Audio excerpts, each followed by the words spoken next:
तो अब अपन सिद्धांत प्रवेश का भाग 2 का पाठ 4 श्रावक के षट आवश्यक, ये पाठ शुरू करेंगे। श्रावक के षट आवश्यक, षट मतलब 6, तो 6 आवश्यक कौन से हैं, वो क्या हैं, इसके बारे में अपन इस पाठ में देखेंगे। तो प्रत्येक मानव सुख शांति चाहता है और सुख शांति धर्म कार्य से प्राप्त होती है।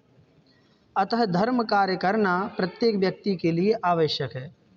हमें मनुष्य जन्म की प्राप्ति महान पुण्योदय से हुई है। इसमें भी आर्य क्षेत्र, उत्तम कुल, निरोगी काया, सत्पुरुषों की संगति, ये आदि उत्तम निमित्त मिलने पर जो दान पूजा षट आवश्यक कार्यों को नहीं करता, उसे आचार्यों ने पशु के समान माना है। इसलिए प्रत्येक श्रावक को षट आवश्यक कार्यों को परम आवश्यक समझकर प्रतिदिन करना चाहिए, जिससे इस भाव में और परभाव में सुख शांति की प्राप्ति हो। षट आवश्यक के नाम इस प्रकार हैं। तो इन्होंने प्रस्तावना में भूमिका यहाँ पर बनाई है कि हम सुख चाहते हैं और सुख धर्म कार्य से ही प्राप्त होता है।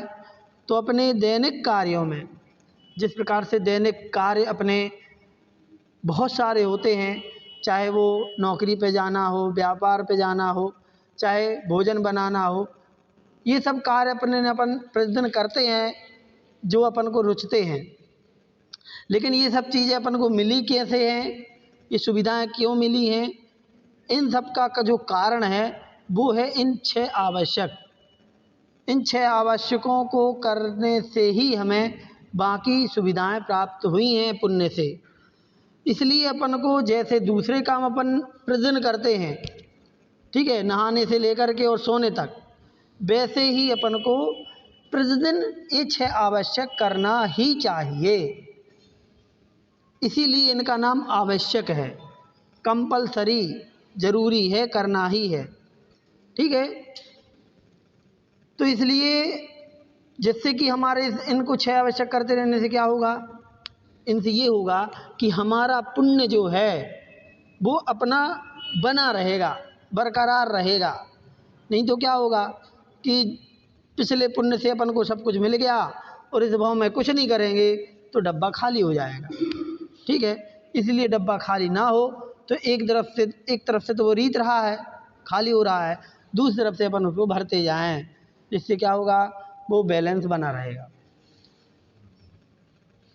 तो ये संसार, सुखी संसार के लिए तो ये जरूरी है। वैसे तो अपना लक्ष्य है संसार से मुक्त हो जाना, लेकिन संसार में भी जब तक हैं, जब तक मुक्त नहीं हो पा रहे, तब तक क्या संसार भी ठीक ठाक रहे। नहीं तो क्या होगा कि अभाव में रहेंगे तो फिर उसी में उलझे रहेंगे, धर्म के बारे में, पुण्य के बारे में सोच भी नहीं पाएंगे। इसलिए जब तक अनुकूलता है तो आवश्यक करते रहें, जिससे वो अनुकूलता आगे भी बनी रहेगी। तो कौन से हैं षट आवश्यक, तो ये श्लोक है, ये श्लोक अपन को याद कर लेना चाहिए। देव पूजा गुरु उपास्ति, बोलिए, स्वाध्याय संयमस्तपः, दानं चेति गृहस्थानां षट्कर्माणि दिने दिने। ये 6 आवश्यक है इसमें। देव पूजा मतलब सच्चे देव की पूजा भक्ति, गुरु उपास्ति, गुरुओं की उपासना करना, स्वाध्याय करना, संयम रखना मतलब नियम पालन करना, नियम वगैरह लेके रखना, तपः, तप पालन करना, तप जो 12 प्रकार के तप होते हैं वो, और दानम, दान करना, चेति मतलब चा धन इति, है ना, तो चा मतलब और, तो 5 के बाद फिर चा लगा दिया, दानम चा इति, और दान, देव पूजा, गुरु उपासना, स्वाध्याय, संयम, तप और दान इति, ये जो 6 हैं गृहस्थानाम, गृहस्थों के, षट कर्माणि, 6 कर्म हैं, 6 कार्य हैं, दिने दिने, जिनको प्रतिदिन करना जरूरी है, ये यहाँ पे कह दिया, ठीक। तो गृहस्थ को नित्य करना चाहिए। तो क्या है इनकी संक्षिप्त में परिभाषाएं यहाँ पर लिखी हुई हैं सबसे पहले देव पूजा। मन वचन काय से भगवान जिनेंद्र के गुणों का विशेष रूप से चिंतन करना। क्या? मन वचन काय से भगवान के गुणों का विशेष रूप से चिंतन करना, मनन करना देव पूजा कहलाता है। ये भगवान के गुणों का चिंतन करना देव पूजा है, और किसी चीज़ का चिंतन करना देव पूजा में नहीं आता है ना।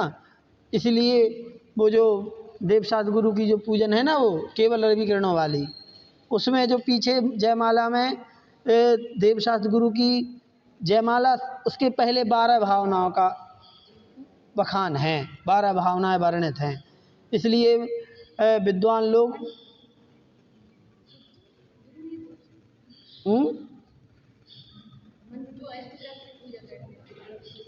तो काय से कैसे होगी पूजन? वो काय से करना ही तो, द्रव्य चढ़ाना काय से ही तो होता है। मन से सोचना, वचनों से बोलना, और काय से जो आप द्रव्य चढ़ा रहे हैं वो काय की क्रियाएं हैं। हाँ, तो ये सब तो इसीलिए हम जो कह रहे थे कि 12 भावनाओं का वर्णन है। इसलिए विद्वान लोग, महाराज जी लोग भी आप पूछेंगे तो वे कहेंगे कि यदि ये पूजा करना है तो आप फिर 12 भावनाओं को छोड़ करके फिर बाकी जयमाला का पाठ करें, है ना। तो 12 भावना जो स्टार्टिंग में है, केवल रवि किरणों वाली पूजन की जयमाला जो है, उसमें शुरुआत में 12 भावना है, समझ गए। फिर बाद में देवशास्त्र गुरु का वर्णन है। तो जो पूजन होती है, पूजा में देवों के गुणों का वर्णन होता है, इसलिए गुणों का वर्णन ही करना चाहिए। ठीक है, 12 भावना के चिंतन अलग समय में होता है, वो पूजन में नहीं आता। अब वो पूजन अच्छी है और पंडित जी ने जिनने बनाई उन्होंने 12 भावना लिख दी उसमें, तो वो उनकी गलती है। लेकिन अपन लोग जब अपन समझ में आ जाए तो अपन को वैसा कार्य करना चाहिए। तो चिंतन मनन करना देव पूजा कहलाती। इसके लिए सर्वप्रथम छने हुए प्रासुक जल से स्नान करके शुद्ध धुले हुए धोती दुपट्टे पहनना चाहिए। श्री जी के अभिषेक व सामग्री धोने के लिए जल कुएं का ही काम में लाना चाहिए, ये सर्वोत्तम है। सर्वप्रथम जिनेंद्र देव का अभिषेक करके अष्टद्रव्य का थाल सजाकर विनय पूर्वक सर्वप्रथम नमोकार मंत्र स्वस्ति मंगल पाठ बोल करके अपनी इच्छा से देवशास्त्र गुरु आदि की पूजन, आह्वान, स्थापन, सन्निधिकरण करते हुए क्रमशः जल आदि अष्टद्रव्यों के छंद पढ़कर द्रव्य चढ़ाते जाना चाहिए। और इसके बाद शेष अर्घ चढ़ाने के बाद शांति पाठ और विसर्जन करना चाहिए। इसके बिना पूजा अधूरी मानी जाती है। तो पूजा के 6 अंग बताए हैं, वही 6 अंग इन्होंने ऊपर बता दिए, और वही 6 अंग अब नंबर से बता दे रहे हैं कि सबसे पहले अभिषेक। देव पूजा का मतलब, देव पूजा जब अपन बोलते हैं तो इसका मतलब ये नहीं है कि सिर्फ पूजन ही है उसमें। देव पूजा के अंतर्गत ये 6 चीज़ें आती हैं। अभिषेक भी पूजन का ही अंग है, ठीक है। इसलिए जब कहा जाए देव पूजा, इसका मतलब अभिषेक भी करना है। तो अभिषेक, फिर आह्वान, स्थापन, सन्निधिकरण, फिर अष्टद्रव्य से पूजन और विसर्जन, ठीक। तो शांति पाठ विसर्जन ये 6वां अंग हो जाता है। तो इस प्रकार से 6 अंग निर्धारित हैं। इन 6 अंगों के साथ ही वो पूजन मानी जाती है, ठीक। तो ये हो गया देव पूजा। गुरु उपासना, समस्त परिग्रह रहित निर्ग्रंथ दिगंबर मुनि तथा ऐलक क्षुल्लक आरिका आदि वृत्ति त्यागियों का विनय के साथ उपदेश सुनना गुरु उपासना है। देखो क्या है, त्यागी वृत्ति ऐलक क्षुल्लक मुनिराज यदि कोई अपने समक्ष हैं तो विनय पूर्वक उनका उपदेश सुनना, उनकी सेवा शुश्रूषा करना, चाहे आहार दान से, चाहे औषधि दान से, चाहे उनके अनुकूल वातावरण वैया वृत्ति आदि करके, या फिर उनकी पीछी कमंडल शास्त्र आदि उपकरण देना, विधि पूर्वक यथा नवदा भक्ति पूर्वक आहार कराना, ये सब गुरु उपासना कहलाता है। मतलब उनकी प्रवचन भी सुन रहे हैं ना, वो भी गुरु उपासना है, ठीक। आहार दान कर रहे हैं वो भी गुरु उपासना है, वैया वृत्ति कर रहे हैं वो भी गुरु उपासना है।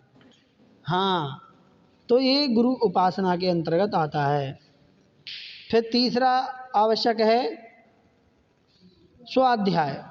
श्री जिनेंद्र भगवान के द्वारा कहे हुए गणधर द्वारा निरूपित और आचार्यों द्वारा लिखे गए ग्रंथों का पढ़ना, पढ़ाना, सुनना, सुनाना, पूछना, बताना, चिंतन मनन करना, चर्चा करना, ये स्वाध्याय कहलाता है। इसे स्वाध्याय कहते हैं।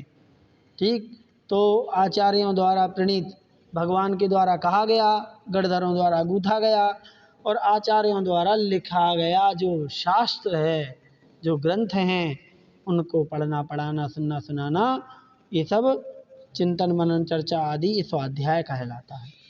ठीक, तो सबसे पहले तो स्वाध्याय आचार्य प्रणीत ग्रंथों का ही करना चाहिए।